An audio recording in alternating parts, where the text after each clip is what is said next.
So the more you actually get into your journey, you actually realize I never knew I was going to end up being a trans. But the more I got into my journey and I was dating girls and I'm like, but I need to be a male representing. That's why I turned into a tomboy. And then after becoming into a tomboy, I was like, no, this is not enough. Now I need to look like a man because I want to look like a man. So it's a journey and there is nothing wrong. Sina buzibu kwa your life yange. Sajina amu buzibu.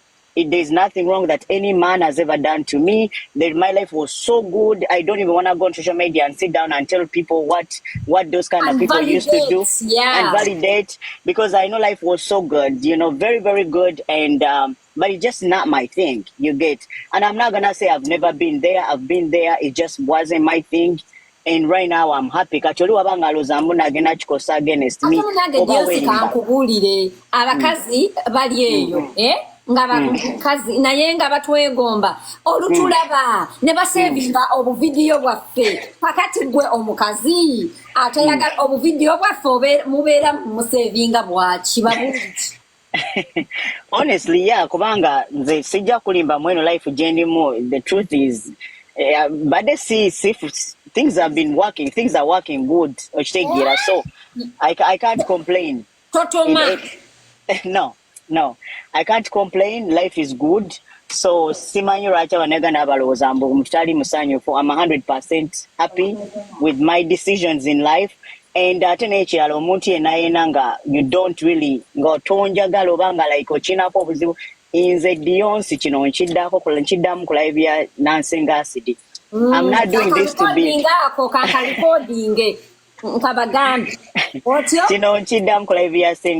I'm not looking for people to love me or like me. The love I have for myself is enough. Buli muntu ajambula mu bwange ayongerezaako ku mukwano gwe nnina. Tewali muntu asobola kunjagala more than I love myself. I'm not doing it for people. Era omunagana ina atanjagala sikinaako obuzibu kubanga ati kulina omwandiisa ngenda kufa bwomu ate nawe ogenda kufa bwomu. Naye njagala omanye ekintu kiri kimu, Deyonce ye musanyufu mu bulamu bw'alimu, and there is nothing that Ugandans can say that can ever break me even an inch. Bawulidde kakati abana Uganda, because I know that Deyonce, I know that oyagala nnyo abaana. Okay. Munatuzalirayo akaana oba ekyo kyo wagamba onooyagala ab'abalala ab'abaganda bo aba your nieces and nephews and stuff like that? Well, the thing is, omwana yetu mufuna, because I think I did a TikTok video about this. So it's just a matter of getting my eggs. Those again, I'm periods. But when I actually, when banjaga dofuna omwana, mba nsobola like okubanga bakwata amagi gange ne baga transferringa mu mukazi. And then omukazi n'alyoka azaala oyo omwana. So omwana abeerako ne DNA yange.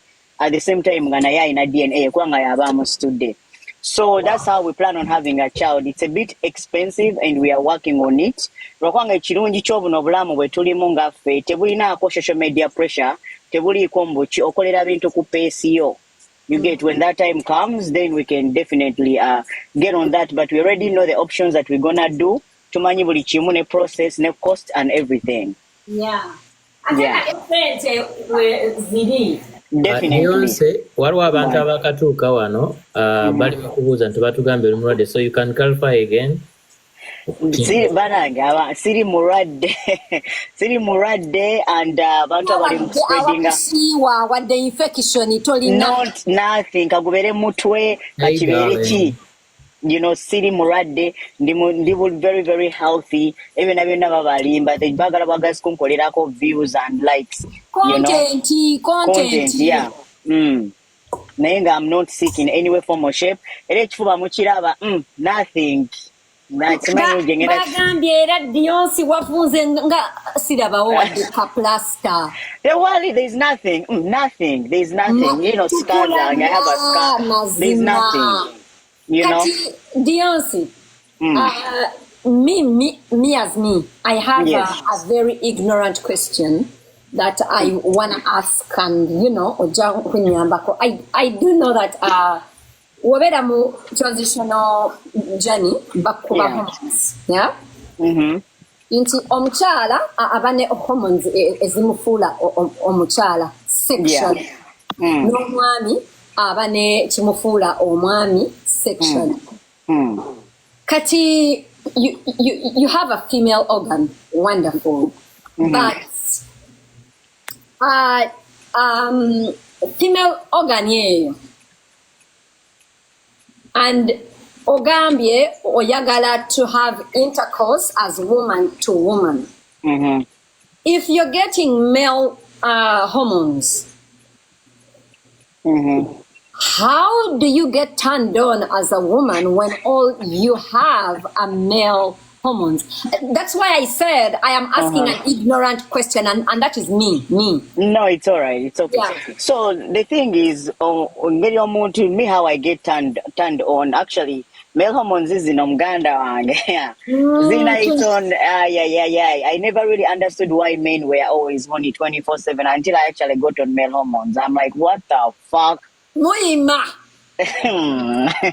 Like literally, like almost every single second of that day. You get it? So you feel it now about you. You get what I'm trying to say about you. And because I don't know how I can say it, but because my brain is programmed to have the female to female intercourse, I just really ndowoza kwecho. You get it? That's how it is. So, but honestly, actually, when it comes to the part of getting horny, you can be horny like literally, I don't even know. Like you wake up horny, you sleep horny, you dream horny, left, right, center. The sex drive is like high, you know? Yeah. Walai ako. I've always had like that blonde like questioning. I'm like, how does this even work? But honestly, me as me, I am honored munange nti oze not what that insight, because not many people, understand into your transitioning. Kati yonga tuvuddeyo. Bagamba mbu anyway, eyo answer wajituzeemu. Deyonce abantu bagamba mbu nkorekitingako saagala kukusalako kigambo ebyogerwa eyo. Bagamba mbu oluusi imbwa abaami mbu banyumyako naawe inawe era mbu ne muttayo omukago. Is it true or not? No, honestly, like, of course, kati abantu baba balina okwogera byonna bye boogera. You get, and buli omu asobola okwogera ekintu ekimusanyusa, and it actually makes you sleep well at night. You get. But you gonna also abamatiza chintu kyonna monse eno oshegeera. You can't also abamatiza. But one thing I know about Ugandans, wabera balina ekintu basobola okuleeta evidence or anything like that. Nze kyolina okumanya right now Jane Jendimu, I would say 99% of my friends are male. You get. And when I'm with them, of course, because people really respect my life and everything. So, because at the end of the day, Chibaulia satisfied with the fact that I changed. So, by something that will make them sleep good at night. Which I'm okay with that. Oshegira and the Sifa, on the sea, Jakudao, ne was the Kolwanga, you get the chintu Chimusanyusa. Well and good. You get. Now, I said the last time I checked, era banange bantu nkyaba confusing anyo temunnaba. The last time I checked, it was a crime for doing what I'm doing. And now kati it's a crime for doing what you guys wanted me to do. Kati then nenda byadala nga simanyi waje mwagala kubeera. I know, right? I know, right? Pakati. Another question that I have, this is general. Some information that I got and that I'm not sure if it's true, so just a clarification. Of course. That people, both male and female, abantu abali mu transitioning journey to being male or being female, inti hormones ezo tezibayisa bulungi. Is it true that sometimes when you're using those hormones, like they get you, like, say, agitated, and like you do have anger issues, and like you have attitude and stuff like that, or that's just a myth? Well, the thing is, when you're using katinganza male hormones, there are so many. Of course, you have to see things as a man. You have to think as a man. You have to start acting like a man. So there are some things that really caught me off guard, like my agitation. Yes, nigga mouth. I get pissed really easily than I used to be before. Nga omanya abasajja baba Abaami n'obusungu. banyiiga mangu. I didn't Oh know. my God. Abakyala be banyiiga mangu. Yeah. The thing is, you just keep quiet. You just keep quiet, but most of the time, if you look at the violence in the world, it's mostly caused by men more than they are caused by women. So they rana, Baba n'obusungu obwo babukontrola. Yeah, just they just keep quiet around women because I mean, actually when they're interested, bayagala okumayamba omusajja munyiivu mukumu like akukwana ogaane ojja okumanyambo agenda kukuba 180. You get it? So akukwatire mu bwenzi.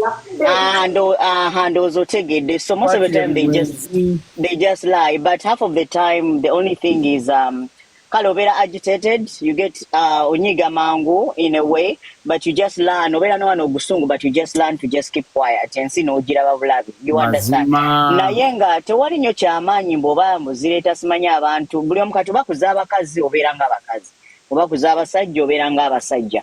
actually transitioning has been a very, very good part of my life because it has made me see the life differently. Kati nze mbaddeko mulambo ekikazi, right now ndi mulambo ekisajja, and the fact that I've got to experience both worlds really make me view things differently. Abakazi engeri gye balabamu ebintu n'abasajja engeri gye babirabamu is completely and totally different. You know, like ebintu byena caring on is very different before nekati caring on. Like before I used to care about smanya makeup and buying clothes and shoes. I know.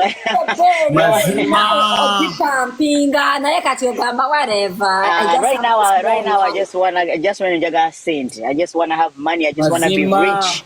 That's all. Money hormones. Kati that's the thing.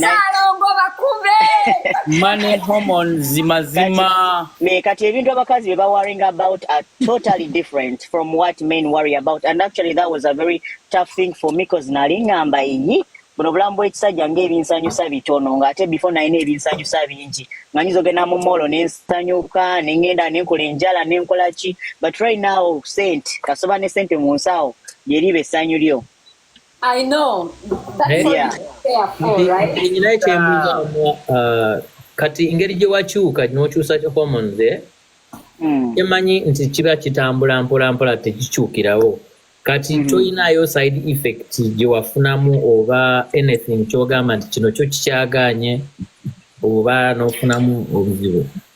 At first also kind of not like gender dysphoria because transitioning the body from it being female to like a male body really takes time.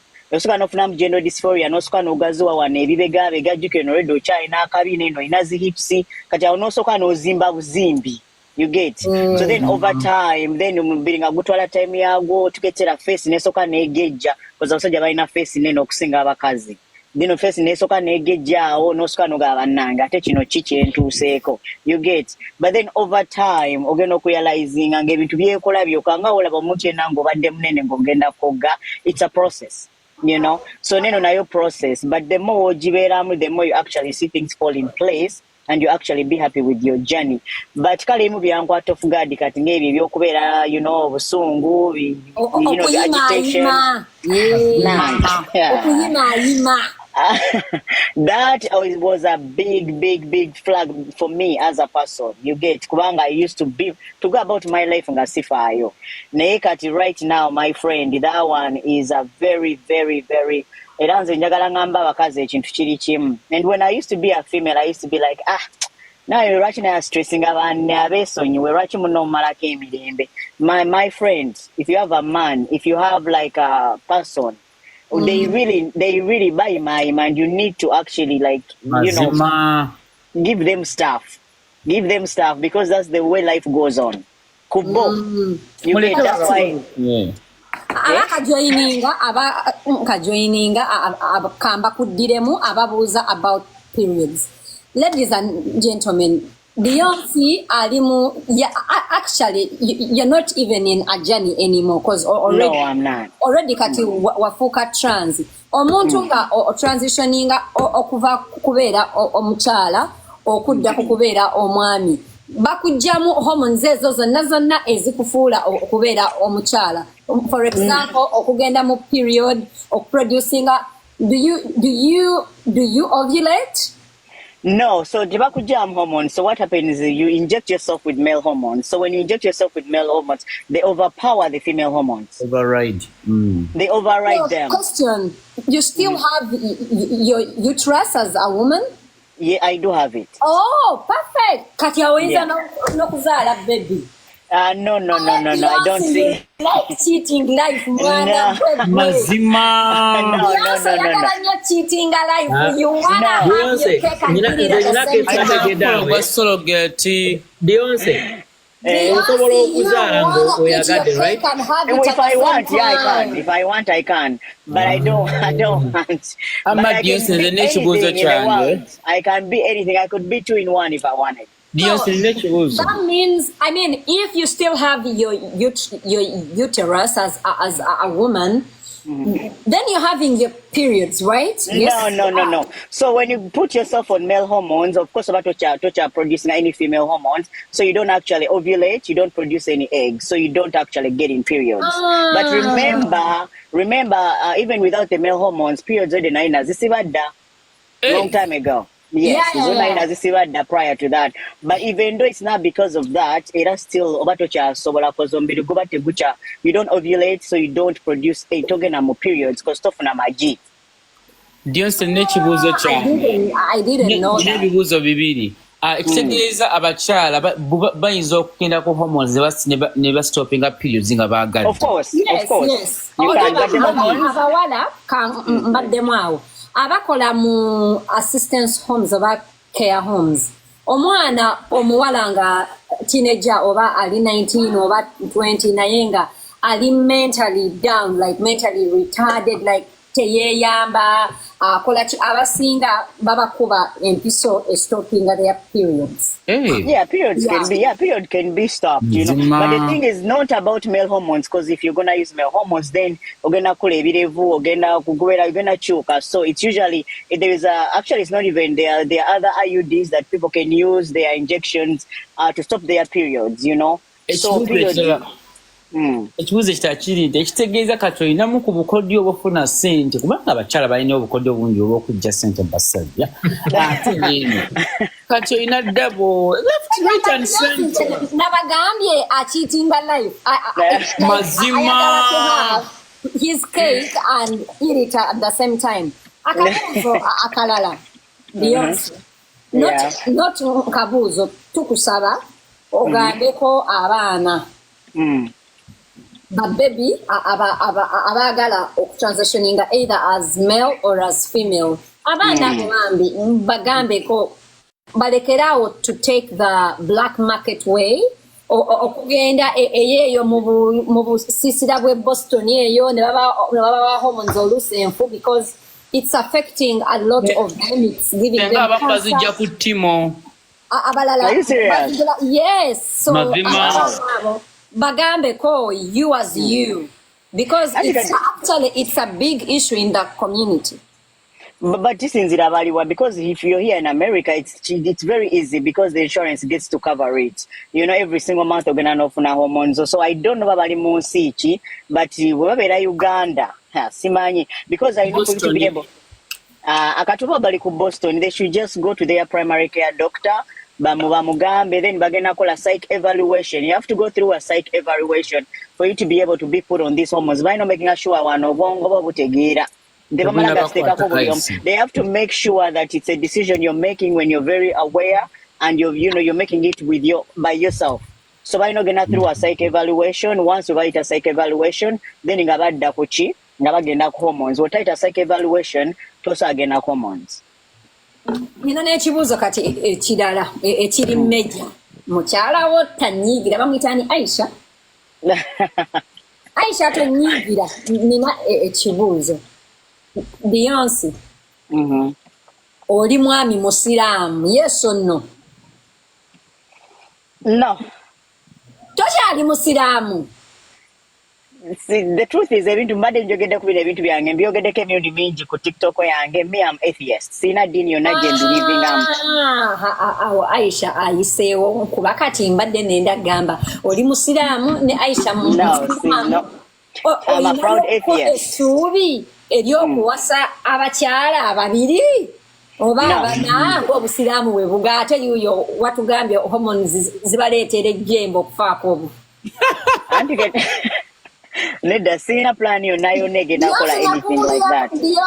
Deyonce olanze Deyonce ate abantu ababeera eyo mwandi ne baziza nnyo Deyonce nkufunako fayiro y'amaanyi nga bagamba Deyonce ng'olaba oyo tayisa skirt mazima Deyonce my blazo bankukubireko ejjembe tayisa skirt No, balimba. The truth is, no, vampire. bamuwaayiriza ate n'ekirala n'omuwala yenna. your wife looks to be a happy wife. Yeah. She looks to be a happy wife. mazima Jangu. Deyonce nyina kyembuuza osobola okudda in case ng'oyagadde osobola okuddamu n'okyuka n'oddayo. Saabasajja abatumiddeko waayo mu comment wuuyo naye akutumiddeko Deyonce ng'oyagadde osobola okuddayo. But you have a problem with Jacob. There are some things that are not reversible. Like when it comes to like my beard, that can't be reversible. I can't reverse that. When it comes to like all my hair that I have on my chest, my stomach, my legs, that's not reversible. So, but you know, the body distribution is all could die. But at the end of the day, why? You get what I'm trying to say? Or but just already, I don't see any reason. But of course, if someone wanted to, they could. But there's something that are not reversible that in that way, you know, never knowing. Not kati Like the live, share the live. Top 3 in the whole world are only live right now. Go on, Deyonce. So I wonder, so there are things that are not reversible. So you know, but I do, if you want, you can. Don't get me wrong, but it will never be my cup of tea. You get and I'm okay with that. So, but if you want, you can. I end up, you know, you're considering on how. Yes, you can go back. Yeah. Kuba mbadde nkibuuliza in case wakola research amala.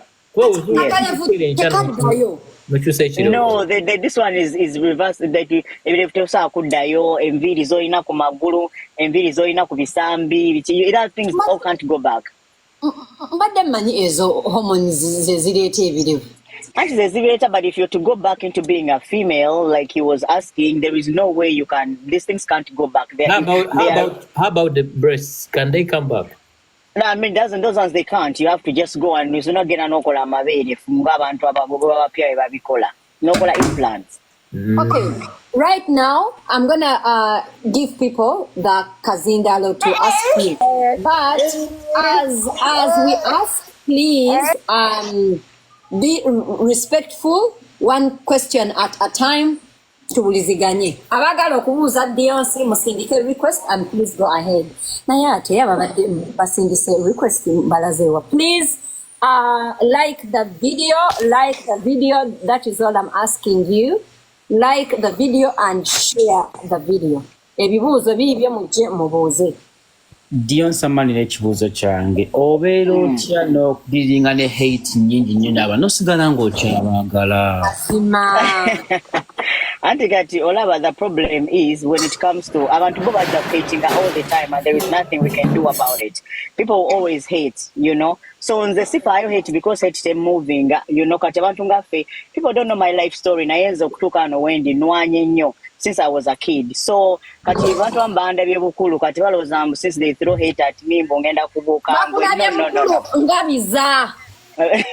Kati sina buzibu with hate, and I tell people also we're not practicing okubanga mugumira hate because you can't really atosa jijao. As long as you're somebody, you will always be hated.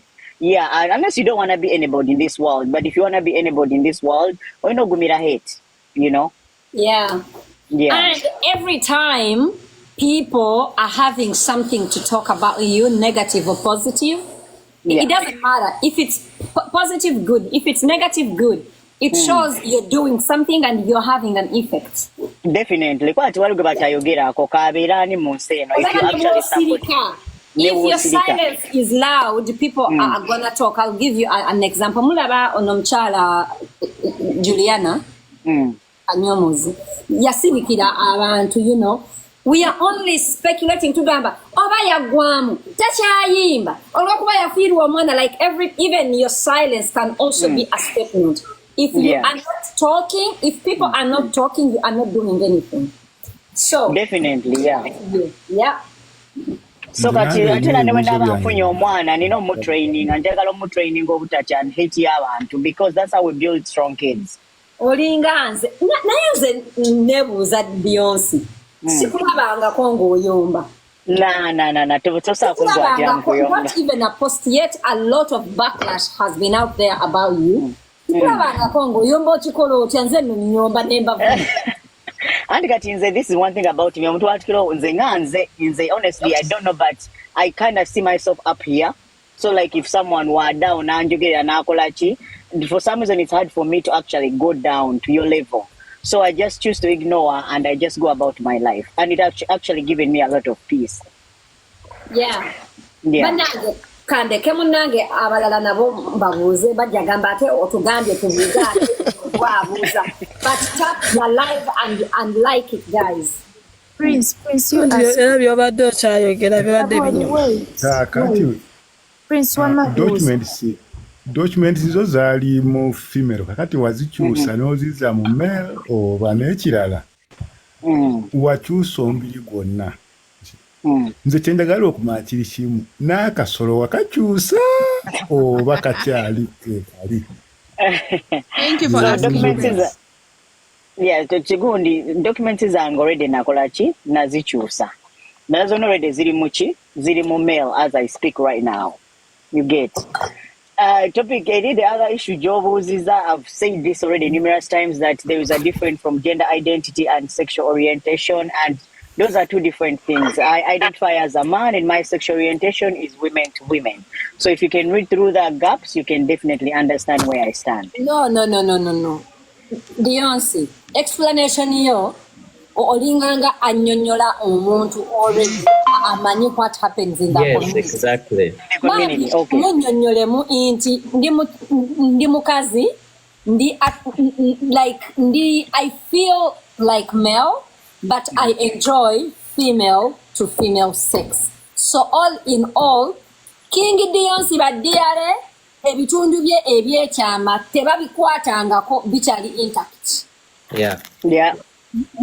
Because so like I said, it's a gender identity and so gender identity and sexual orientation are two different things, and I wanted to navigate into this world looking and representing as a man. As simple as that. It's all my outer part. Like I just wanted to look like a man and think like a man. As simple as that. Okay. Question. It's a bit personal, but you don't have to answer it. Already overdenga like throwing on light, but do you wear straps? Yeah, I do.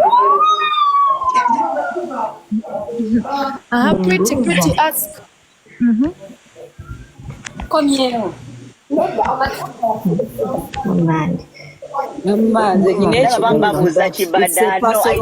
Sky, keep quiet. Mom, wama pretty ask. Madam Buza. Kati osobola kuzaala ng'omukyala ebitundu byo byekyama private party ekola oba wakyusa n'ebeeranga ya musajja. Kitubaddeko. Enchakeerako yale kyebava okwogera ky'obuuza. Wama test. Wama Sky ask. Nina kyembuuza. Wama strap eyo. Is it you or how your partner prefers it? I mean, I just feel like as a person, the way I represent, I would really want to actually be in an act like that. Okay. Got you. Tessie, ask. Olwaleero byonna bye mubeera mubuuzanga nga mubeera mutamanyi yuuyo mubuuzi. Nze mbadde ngamba. Gwe Kongolizo olinga omunyo sirika. Wamaze mbadde mbuuza. Kati akabina konna ke walina. Tosobola kungabirako. Kagenda kubanga kagenda kashrinkinga kubanga olwa male hormones ate abakazi tebabi abasajja tebaba na kabina, so when you start being on male hormones ofuna fat redistribution, so byonna byewalina wansi nebidde eno waggulu. Sky, you ask. Sky Joe, ask please. Deyonce, Wanji. me as a person, I'm a lazy. So, if like bwemba njagala to get only kirevu wanowoka, but I don't want to change my hormones, is it possible?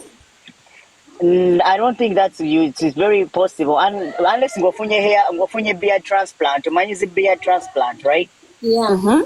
Yeah. So if you go get a beard transplant in Turkey, then you can get the beard without getting on hormones. I can stay as me, just I want only to change my face, that's all. Yeah, why not get enough a beard transplant? Go in Turkey, no, bakola hair transplant. Ababadde babuuza Deyonce, sorry, this is like a 1 second off. Emmere yaffe ekinyeebwa kiikyo, we are here baddiyale. Mmere kya Easter. Genda maaso Deyonce. Vegas. Asha. Vegas buuza. Vegas oyina kyobuuza mukwano? Mwaba slow moto. Asha, you ask. Atabuuza nga mumuggyako.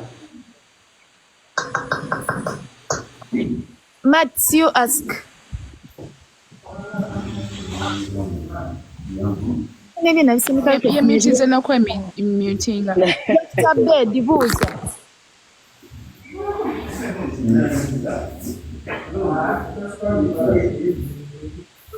Ali mbireka. Chef buuza. Hi Deyonce. Hi, how are you? I'm good, thank you. I just wanted to ask a quick one. If you're to date a female, do they also have to be lesbian, or you can date a straight girl? I mean, for me, mostly it's about someone understanding who I am and what I have to offer. I don't want you to come thinking I have to offer something else than what I don't have. As long as you can get to understand what I have to offer and understand me as a person, then I'm definitely cool with it. Can we go on I'm cool with anybody. What? Can we go on a date? By the way, abatulaba right now. I'm actually serious. Deyonce tali mu filter right now. Tali mu filter. Teyekubye makeup mumulaba nga bwafaanana bannange. Deyonce nga olabika bulungi. Senga, do you tonight wonder in person and you are like I look different than I look on social media? Yeah. Tugende maaso. Mami P. Mami P, oli mu mute. Happy love, say something. Nze kyembadde mbuuza kati luli eri yalina empapula ze nga mukyala right now yakola atya papers ze Ava kiddamu ekyo, someone asked and she answered. Yazikyusa. Wamanza amanya gange nenkyusa ne buli kimu. Okyusa amanya go Deyonce. nze abuuza. Kati bakuyitaani. Gold. D gold. Yes. As in D-E-E? Yeah. And my last name is Gold. Yeah, Gold is my last name. Gold yerinya lyange ly'ekikakati. Gold. G-O-U-L-D is my name. Why? Yeah. I like the name Gold. Nalikyusa because I kind of liked it, you know. Wankati erinnya lye nalina before lya last name yange yali ya kikazi. So if I'm to ever have kids, nalisobola kubanga omwana ate muwe erinnya. Yes, naddala nga tubaba mulenzi. Namakula. Yeah, the Ugandan names. Yeah, kati singa nfuna omwana omulenzi, there is no way when nsobola omuwa erinnya ly'ekina Uganda.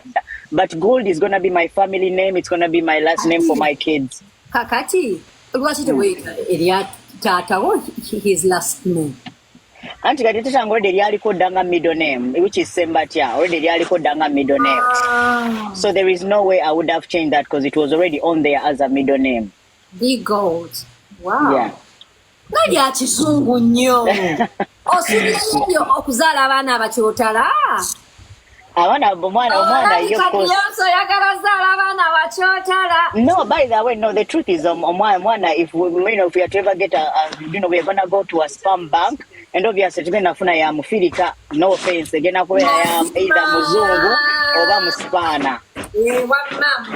Yeah. Nedda omanyi gwoba ofuna genda ofune omwana nga muwarabu omanyi lwaki either omuwarabu oba omujewish balina omusaayi omugagga abaspana bagezi naye balinga naye anti already omwana agenda kujja already mu ssente ajja kujja mu ssente mwongereko omwana already agenda kujja mu ssente twagala funa spam donor abali mu comment abagamba mpasa anoonya musajja nga bangi Aisha akirowoozaako ki Aisha nkwagala nnyo tonyigira nkwagala nnyo genda maaso Deyonce. Yeah, so nze nzaabuuza nga bwe wasalawo kubanga oyagala kubeera nga bw'oli obwo obulamu bw'oyagala kuwangalira mupaka bw'olifa oba onyumirwa bunyumirwa osuubira kudda kuba omukazi nga bwe wali? Never. Oli ne wangamba essaawa eno Deyonce dda mukazi mugamba nzita. Sikina mbuzibu. Wakukola ki? Tebulina buzibu, just that I couldn't relate. I couldn't. I couldn't relate. So sibulina ko buzibu, but this is how I'm going to die. Right now, never. I'll die happy. Because achieving is my biggest dream. Since I was like a kid in Ankula, I wanted to be like this. So honestly, Stina Mubuzibu, if right now I die, because I've achieved my biggest dream. Now, Deyonce, me, I have a question. You as a female, I followed you. I saw you everything. I never saw you as a tomboy. So how can you say Mbuno as a kid? Auntie Kati, that was all here. It was mental. Though my physical was different, it was mentally. You get? Kati, that's the difference. Though my body was saying otherwise. So I had to actually match my body with my brain. Because my brain, actually me when I was dating those females, when before I transition and I'm like, hey, this is who I am. Confusion in I'm like, you know what, let me just transition. My question is, Sirika, Rola, you ask. Nzabuuza Deyonce, how is your family coping with your situation? I mean, for the most part, before I did this journey, nategera munjikolera nzenze kasi jikolera muntu yenna. Ngera n'abantu abanawe bataneebuuzaako nga bakola ebyabo bambyagala oba sibyagala. So I did it for myself. Ate kati abatanjagala era bamubava kusagala nkulimba bamubava bakyagera nange. Naye era abanjagala basigala nange. But I want you to also remember one thing, that I don't care if none of them decided ever to not talk to me again. Because nze manyi chenali mpitamu mutima gwange, nze manyi naku jenali mpitamu staying with that person. So no Rachel sifayo abantu amu bachita naye ate abanjagala banjagala, and I'm okay with that. Self love. Sharifa. Self love. Sharifa, you ask. Sharifa va mu mute. Jenny. Nze kyenjagala okubuuza bw'oteekubya mpisa eyo. But tewali nnyo kyamaanyi kikyuka on your physical and everything. Just to tolina kutuusa 2 months without doing that. Chef Janet, you ask. Kyebaleko Deyonce. Buuza. Nze mbadde nkubuuza bw'oba mugenze mu kazannyo owulira feeling ziri omusajja n'omukazi oba owulira otya nga muli mu kintu?